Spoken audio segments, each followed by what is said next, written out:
locker room after the Vikings lost to the Bears today here with Stephen Weatherly. I got to tell you, Stephen, one of the things that's got to be frustrating for you is how close you come to the quarterback sometimes. A couple times it was literally just a moment away from getting Chase Daniel. What's that like? How do you recover from that when you get that disappointment, realize I almost got him, but then I missed him? I can't even tell you how many guys on our front four were there. I think Shamar actually got the sack one time, but Griff was there a number of times. D was there, Shamar was there, even LJ, myself, and Afadi were there on the nickel rushes. It's tough, but the one thing you can't do is get discouraged, because when you start to get discouraged, you start to get desperate, and then you start working all kinds of moves, and where you were just a moment away, now you're a step away, 2 steps away. Now it's just a rush instead of a QB hit.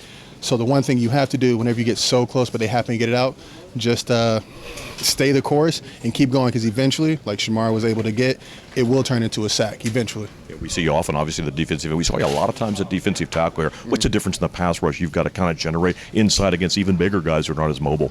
Yeah, so they're not as mobile, so you have to be able to use the one thing that I have over them, which is my agility, my quickness inside.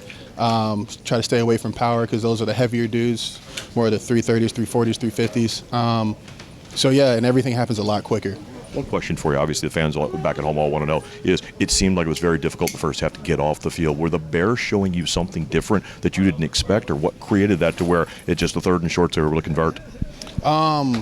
It was about executing. We were beating ourselves, and that's what that was. It wasn't anything the Bears were doing. They weren't doing anything extraordinary. We weren't executing the way that we are known to execute, especially on third down and on those couple of fourth downs. I think they went for them. No, that was just on us. We weren't executing, simple miscommunication, so on and so forth. And we were the reason why they kept the drives going and why they were so long. But good news is that it was us, which means it's fixable, which means we're able to go in tomorrow. We're going to watch film corrections, and we're going to put all of this energy and newfound aggression into the New York Giants.